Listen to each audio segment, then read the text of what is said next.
नमस्कार साथियों। राज्य सरकार ने आरजीएचएस में नया संशोधन किया है, परिवार का दायरा बढ़ा दिया है। इसके बारे में हमने एक वीडियो बनाया है, इस वीडियो को ध्यान से सुनें और पढ़ें। नमस्कार साथियों, government of Rajasthan finance departments rule division ने 20 सितंबर 2024 को नोटिफिकेशन जारी किया है। इस नोटिफिकेशन के अनुसार राजस्थान सिविल सेवा रूल 2013 में संशोधन किया गया है। इस संशोधन के तहत अब इसे Rajasthan civil service medical attendance second amendment rule 2024 कहा जाएगा और यह रूल तुरंत प्रभाव से लागू होगा। इस रूल के अंतर्गत परिवार की परिभाषा दी गई है कि सरकारी कर्मचारी के परिवार में कौन कौन सम्मिलित है। देखिए, पहला, स्पाउस, पति पत्नी परिवार में शामिल है। दूसरा, wholly dependent son including legally adopt son till he gets married और starts earning income as prescribed in appendix 14 और attends the age of 25 years whichever is earlier.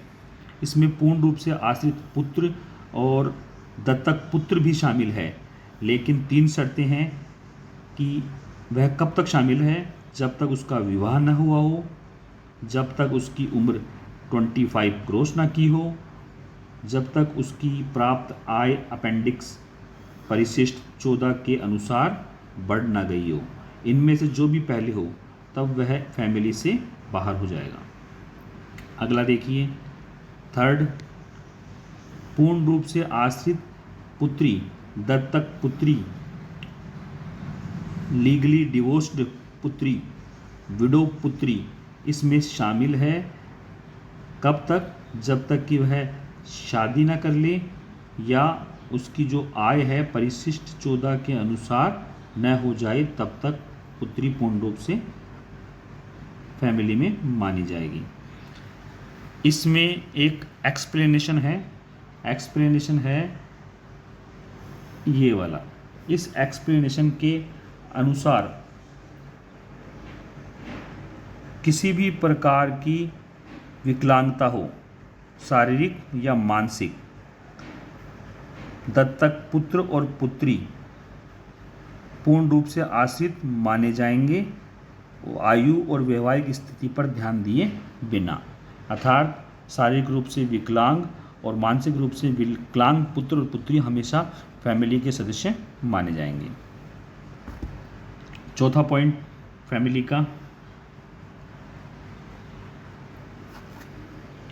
चौथे पॉइंट्स के अनुसार माता पिता फैमिली के सदस्य माने जाएंगे। इसमें सौतेले माता पिता, कानूनी रूप से दत्तक माता पिता और सास ससुर को छोड़कर, अर्थात माता पिता पूर्ण रूप से फैमिली के सदस्य माने जाएंगे। अब इसमें भी 3-4 एक्सप्लेनेशन है, स्पष्टीकरण है उपखंड के रूप में, उसको हम समझाते हैं। एक्सप्लेनेशन फर्स्ट है, सौतेले माता पिता, कानूनी रूप से दत्तक माता पिता या सास ससुर को छोड़कर माता पिता को पूर्णतः आश्रित माना जाएगा यदि सभी स्रोतों से उनकी आय परिशिष्ट 14 में निर्धारित सीमा से अधिक नहीं हो। इस स्पष्टीकरण में कहा गया है कि माता पिता को फैमिली का सदस्य माना जाएगा कब तक?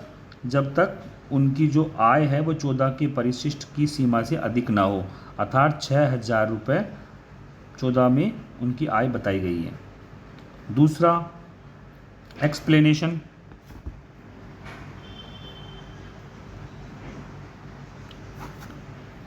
पेरेंट्स माता पिता या कानूनी रूप से दत्तक माता पिता जो सरकारी कर्मचारी पर आश्रित हैं को सरकारी कर्मचारी के साथ रहने की आवश्यकता नहीं है।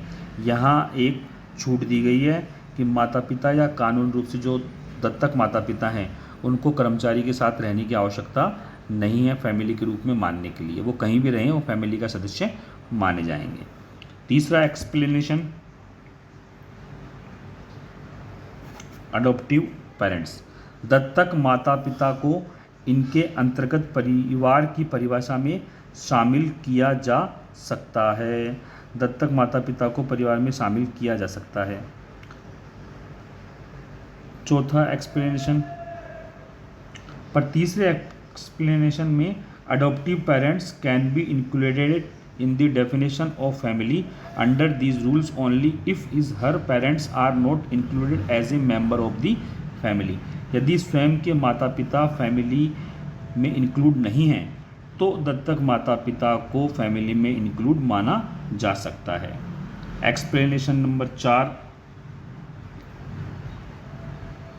एक्सप्लेनेशन नंबर 4 में सरकारी कर्मचारी के साथ सामान्य रूप से रहने वाले उसके सास ससुर को इन नियमों के अंतर्गत परिवार के सदस्य के रूप में तभी शामिल कर सकते हैं जब उसके माता पिता को परिवार के सदस्य के रूप में शामिल नहीं किया गया हो। मतलब माता पिता या सास ससुर दोनों में से एक को शामिल किया जा सकता है। अब माता पिता और उनमें से एक को शामिल करना है, इसके लिए आपको RGHS में डिक्लेरेशन देना होगा। डिक्लेरेशन में यह है कि आप एक बार विकल्प ले सकते हैं, लेकिन एक बार विकल्प लेने के बाद संशोधन करने के पश्चात पूरी सेवा अवधि में आप संशोधन नहीं कर सकते हैं।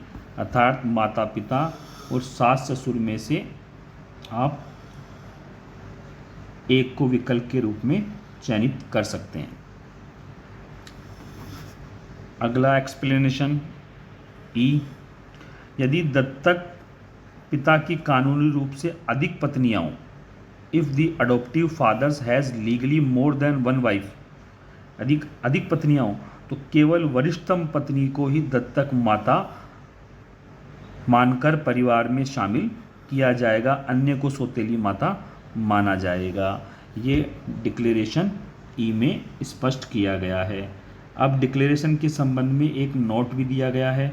इस नोट में ये कहा गया है, ए declaration regarding income of parents and children shall be furnished by the government servant on the RGHS portal, कि इनके बारे में जो भी डिक्लेरेशन करना है इनकम के बारे में वो सरकारी कर्मचारी द्वारा RGHS पोर्टल पर आवेदन किया जाएगा।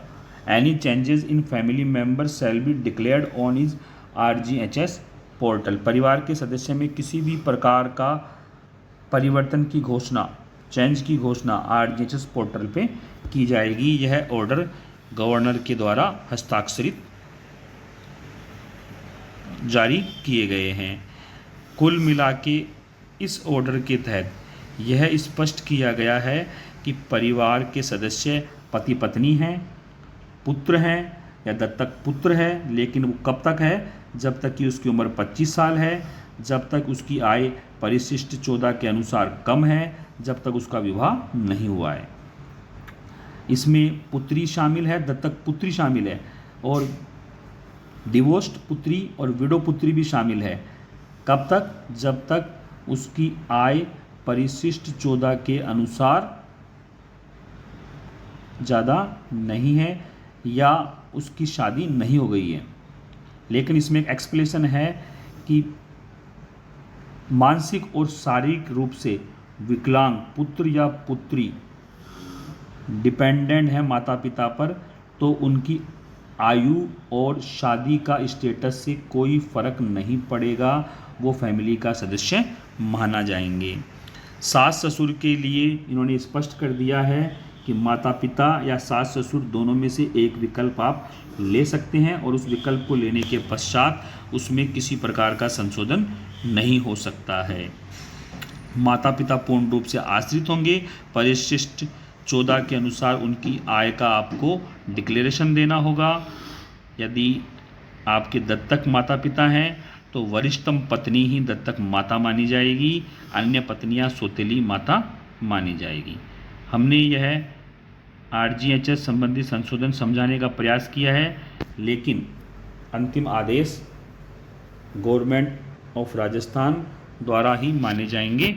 जय हिंद, जय भारत, धन्यवाद।